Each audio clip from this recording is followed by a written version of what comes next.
नमस्कार मित्रों, मैं धनेश्वर महतो।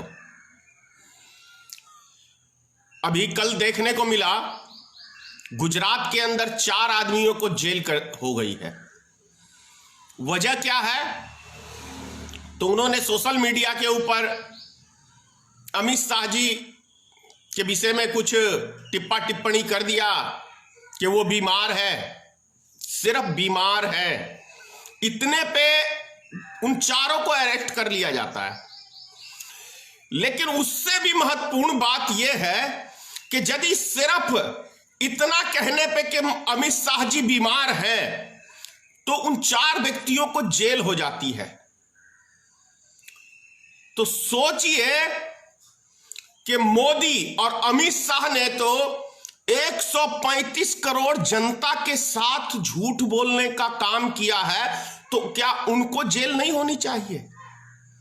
अब झूठ की मैं गिनती आपको करवा देता हूं। मोदी जी ने 100 दिन में काला धन विदेश से लाने की बात कही थी कि नहीं कही थी? नंबर 1 झूठ।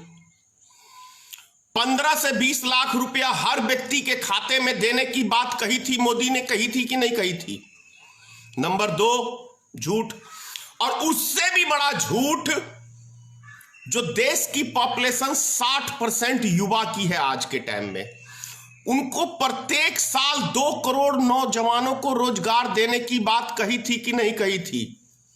तो ये 3 सबसे बड़े झूठ जो 135 करोड़ जनता के साथ मोदी और अमित शाह ने बोला, और उसके बाद एक टीवी चैनल के ऊपर अमित शाह ने आके कहा, नेशनल न्यूज के ऊपर, कि अरे भाई वो तो चुनावी जुमला है। तो यदि किसी व्यक्ति ने आपके साथ थोड़ा मजाक कर दिया, अमित शाह जी आप गायब हैं जब से कोरोना वायरस का देश के अंदर 2.25 महीने के अंदर 1.5 महीने से जो ऊपर हो गया है, और आप कहीं दिख नहीं रहे, तो जनता ने थोड़ी टिप्पणी कर दी, तो 4 लड़कों को, निर्दोष को, बेचारे को जेल में आपने कर दिया। तो सबसे पहले तो जेल में आपको जाना चाहिए, नरेंद्र मोदी को जेल में जाना चाहिए, क्योंकि आपने पूरे देश की जनता का विश्वास खोने का काम किया है। आपने उसके साथ विश्वासघात करने का काम किया है जनता के साथ। जनता में ईश्वर वास करता है, और आपने ईश्वर को छलावा करके उनसे झूठ बोल के सत्ता हथियाई है नरेंद्र मोदी जी। तो आपको जेल होना चाहिए। और कल की बात कर लेते हैं, दूसरी चीज। अमित शाह जी कहते हैं कि ममता दीदी, बंगाल के 2 लाख आदमी बाहर फंसे हुए, उनको आप अनुमति नहीं दे रहे। वही ममता दीदी दिखाती हैं कि देखिए मैंने आपके पास इतने एप्लीकेशन दिए हैं, उसका कोई जवाब नहीं। झूठ देखिए।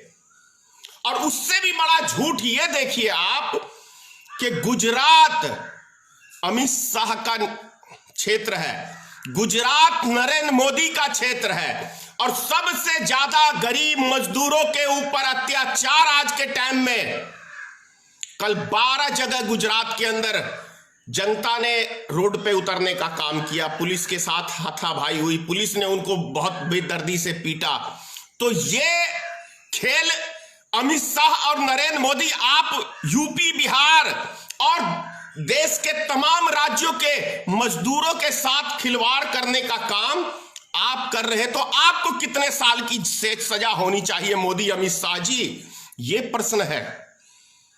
नरेंद्र मोदी जी आपके क्षेत्र में, और ये बिहार ने आपको 40 लोकसभा क्षेत्र है, बिहार के अंदर 40 सीटें, जिसके अंदर आपके एनडीए गठबंधन को 39 सीट दिया है।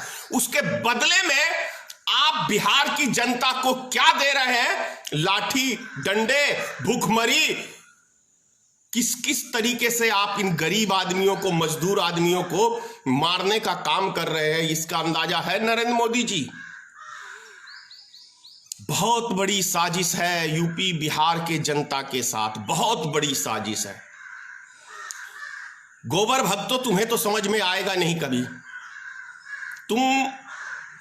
तुम्हें कभी समझ में इसलिए नहीं आएगा क्योंकि तुम्हारे दिमाग में जो है ना, जैसे वो क्या कहते हैं, वो पहले जो ये तालिबान था, तो तुम भारत के एक तालिबान का हिस्सा हो। आरएसएस एक तालिबान संगठन की तरह चला रही है। तुम्हारे दिमाग में वायरस भर दिया गया है, दिमाग में। तो तुम्हें अच्छा बुरा नहीं समझ में आएगा। जिस तरीके से वो मर मिटने के लिए तैयार रहते थे ना तालिबानी और किसी का कत्लेआम, वही चीज तुम लोग भारत में फैला रहे हो। क्योंकि आरएसएस में क्या करता है, अस्त्र की पूजा होती है। कौन सा युद्ध जीतने जा रहे हो भाई? कौन से बॉर्डर पे युद्ध करोगे? कहां युद्ध करोगे? तो तुम लोग जो हो इस देश के तालिबान हो और तुम्हें अच्छी चीज कभी समझ में नहीं आएगी। थोड़े दिन के लिए अगर तालिबान के दिमाग से हटा के देश के विषय में सोच लो, आम नागरिक के विषय में सोच लो, जो इस देश के नागरिक हैं, गरीब मजदूर है, तो थोड़ा सा चेंजिंग आ सकता है यदि उसको हटा के आप लोग। क्योंकि जिस तरीके से 4 मजदूरों को, 4 व्यक्ति को, 4 नौजवान को कल जेल में डालने का मोदी अमित शाह ने काम किया है, तो सबसे पहले फिर कह रहा हूं, मोदी और अमित शाह को सबसे पहले जेल में जाना चाहिए। यदि इस देश के अंदर कानून व्यवस्था है तो, और यदि कानून है ही नहीं तो कोई पालन होगा ही नहीं। एक जुमले के लिए 4 नौजवानों को जेल, और मोदी ने तो 135 करोड़ जनता के साथ जो इतने जुमले मारे हैं, और पूरी भारतीय जनता पार्टी की सरकार ने पिछले 7 सालों से 8 सालों से देश की जनता को सिर्फ जुमले के अलावा कुछ नहीं दिया। क्या मोदी ने यह नहीं कहा था कि हमारी सरकार बनेगी तो देश के अंदर किसानों की आय दुगुनी हो जाएगी? क्या मोदी ने यह नहीं कहा था कि डीजल पेट्रोल के दाम हम 35 रुपए बिकवाएंगे? क्या मोदी ने यह नहीं कहा था कि यदि जिस कंट्री का रुपया गिरता है तो उस देश की साख गिरती है? तो जब मोदी जी आप सत्ता में नहीं आए थे तब 60 रुपए था रुपया का डॉलर के मुकाबले कीमत, आज 74 रुपया है लगभग। तो क्या भारत की साख नहीं गिरी है दुनिया के अंदर? आप ही के क्वेश्चन है ये। बांग्लादेश की करेंसी नहीं गिरती, ये नेपाल की करेंसी नहीं गिरती, ये क्या कहते हैं इसकी पाकिस्तान की करेंसी नहीं गिरती, फिर क्या कारण है जो भारत की करेंसी गिरती है? तो इसका जवाब तो अब 6 साल से प्रधानमंत्री जी आप हो, आपको जवाब देना चाहिए। ये आप ही के लफ्ज है, किसी दूसरे नेता का नहीं है। और नरेंद्र मोदी जी, आप बोलते हो कि मैं हाई स्कूल में पढ़ा हूं 12वीं। आपका बयान झूठ की, मैं आपको आज सीमा आपकी बताता हूं। झूठ बोलने का कोई सीमा ही नहीं है नरेंद्र मोदी का।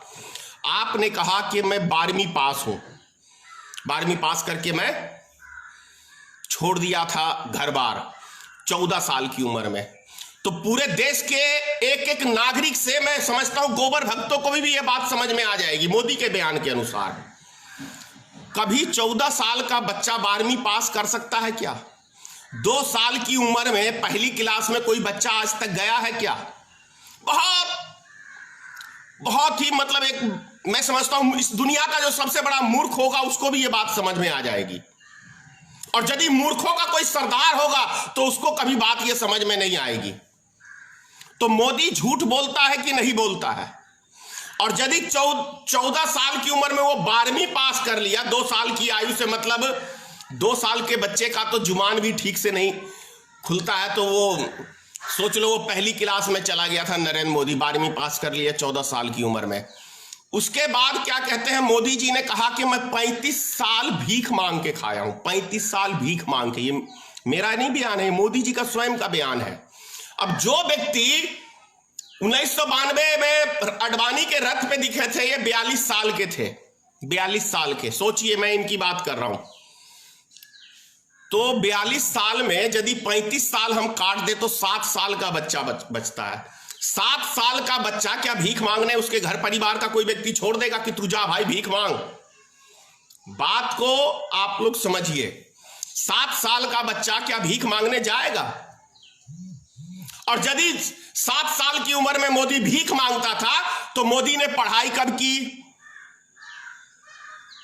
फिर उसी उम्र के अंदर ये हिमालय पर्वत पे तपस्या करने कैसे चला गया भाई? अब पॉलिटिक्स में कैसे आ गया? 1973 से पॉलिटिक्स में है।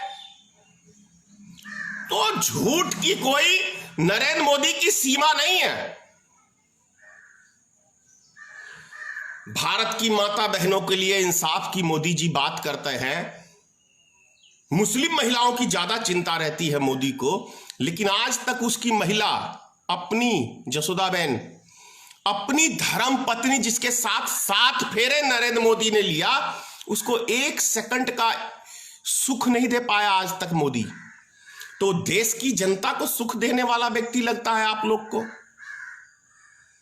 लगता है आपको कि जो व्यक्ति अपनी जिसके साथ 7 फेरे 7 जन्म तक की कसमें खाता है आदमी, उसको एक दिन पत्नी का दर्जा नहीं दे पाया, वो व्यक्ति आज सबका साथ सबका विकास? अरे पहले अपने घर परिवार का तो साथ दे ले भाई, तब तो देश की दुनिया का साथ देगा ना।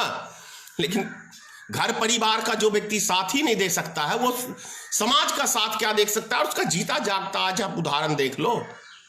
आ गए प्रधानमंत्री जी रात्रि 8 बजे, आज रात्रि 8 बजे 12 बजे से लॉकडाउन, मरो जो जहां हो, कोई मतलब नहीं है हमें।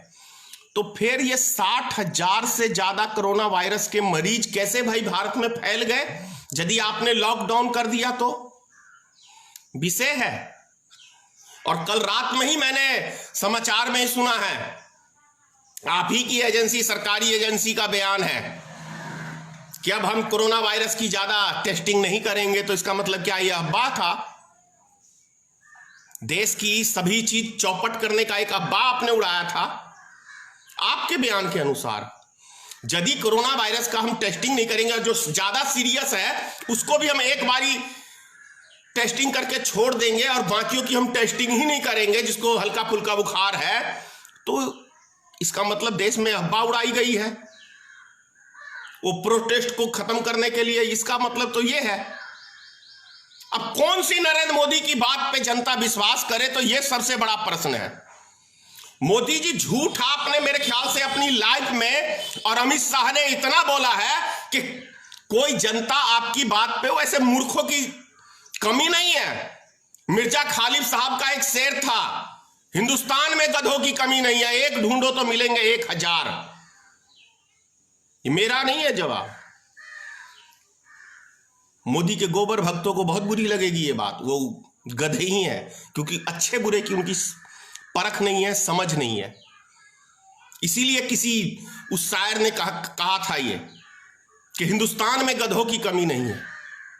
अरे थाली लोटा घंटा घंटी बजाने से क्या कोरोना वायरस भाग गया? और सारा देश लग गया उसके अंदर, पढ़े लिखे आदमी तक लग गए। तो सोच लो कि देश में क्या है। मोदी ने जो कह दिया बस वो, लेकिन मोदी ने तो झूठ के अलावा इस देश को आज तक कुछ दिया नहीं। कैसे आप लोग यकीन कर लेते हो? बड़ी बात है। मैं गुजरात सरकार से कहना चाह रहा हूं कि गुजरात में यदि आप चाहते हैं कि आपके उद्योगपति का घर फलता फूलता रहे, तो इस मजदूरों के साथ कोऑपरेट करने की भावना रखिए नरेंद्र मोदी जी और गुजरात सरकार से। कहीं ऐसा ना हो कि अभी नहीं 2 महीने बाद लॉकडाउन टूटेगा और एक भी मजदूर गुजरात में नजर नहीं आएंगे, सबके इंडस्ट्री में ताला लगा हुआ नजर आएगा। यदि इन मजदूरों को आज खाने पीने की व्यवस्था सरकार ने की रहती, तो कल जो 12 जगह में गुजरात में प्रोटेस्ट किया जनता रोड पे उतर के, वो शायद नहीं करती। जनता कुछ नहीं मांग रही है। यदि आपने किसी का 2 टाइम का निवाला छीनने का काम किया है, तो वो निवाला देने का भारत सरकार और राज्य सरकार का काम है। सोचिए, अच्छे से अच्छे घर में 1 महीने का राशन नहीं रहता है, हफ्ते 10 दिन में वो राशन लाता है। तो यहां पे लगभग 1.5 महीना से ऊपर हो चुका है और वो व्यक्ति सब, उनके घर में खाने पीने के लिए कुछ नहीं है, तो करेंगे क्या? रोड पे नहीं उतरेंगे? और ऐसी क्या स्थिति हो गई थी कि मजदूर रेल की पटरी पे चलने को भी बस है। अपने गिरेबान में झांक के देखो नरेंद्र मोदी, अमित शाह, कि तुमने कैसी कैसी गलतियां की है अभी तक। 6 महीने का जिस महिला के पेट में एक नन्हा मुन्ना सा बच्चा पल रहा है और वो सैकड़ों किलोमीटर पैदल चल रही है, और एक कंस ने भी यह जुल्म नहीं किया होगा, कंस ने भी यह जुल्म नहीं किया होगा कि किसी गर्भवती महिला को सैकड़ों किलोमीटर पैदल चलने के लिए, और जो महिला रोड के ऊपर डिलीवरी हो गया है, मर गया उसका बच्चा, वो मर गई। कितने गंदे हो दुनिया में। नरेंद्र मोदी अमित शाह से ज्यादा गंदा व्यक्ति अभी तक मैं कह रहा हूं पूरी दुनिया में नहीं पैदा हुआ होगा। जितने गंदे ये दोनों व्यक्ति हैं, जितनी इनकी गंदी सोच है। मासूम जनता रोड पे भूख प्यास से मर रही है, लेकिन ये अभी भी राजनीति करने से बाज नहीं आ रहे हैं। ममता बनर्जी को आपको बोलना चाहिए था, ठीक है हम देते हैं आपको, अपने आदमियों को बुलाइए, कितनी रेलगाड़ियां चाहिए। दुनिया में सबसे ज्यादा रेलगाड़ी यदि किसी मुल्क में है तो वो भारत में है, लेकिन उसके बाद भी कल भी विदेश से आदमी लाया गया है, लेकिन हमारे देश में हमारे गरीब मजदूर उनको घर नहीं पहुंचाया जा रहा है। लेकिन मोदी जी वीआईपी को तो एरोप्लेन भेज के मंगाते हैं, कोरोना वायरस देश में फैलाते हैं। और ये कोरोना वायरस फैला कहां से? गुजरात से फैला है। ये दिल्ली के वो मस्जिद से नहीं फैला है। जिस दिन कोरोना वायरस का सबसे पहला मरीज की मृत्यु हुई थी, उस दिन डोनाल्ड ट्रंप के स्वागत में 1 लाख आदमियों को नरेंद्र मोदी ने इकट्ठा किया था गुजरात में, और 3000 आदमी वो ट्रंप लेके आया था वहां से। वो सारे बीमारी फैला के वो व्यक्ति, मतलब गुजरात के अंदर नरेंद्र मोदी ने कोरोना वायरस को फैलाने का काम किया। नरेंद्र मोदी की घटिया सोच, घटिया मानसिकता के कारण से आज पूरा देश, चाहे वो बिजनेसमैन हो, चाहे आम जनता हो, और गरीब मजदूर की तो कोई बात ही नहीं है, कितने बेचारे मर चुके हैं। तो ये नरेंद्र मोदी की किए दिए की, नरेंद्र मोदी की गलती का खामियाजा आज पूरा देश भुगत रहा है। इतना ही कहूंगा। जय हिंद, जय भारतीय मित्र पार्टी, सीताराम, मां भगवती इन 2 अज्ञानियों को सद्बुद्धि दे। साथ में इनके जो गोबर के भक्त हैं उनको मां भगवती, माता सरस्वती थोड़ी सी बुद्धि देना, ताकि इनका कुछ ज्ञान बढ़े और समझे देश हमारा कहां जा रहा है। जय हिंद।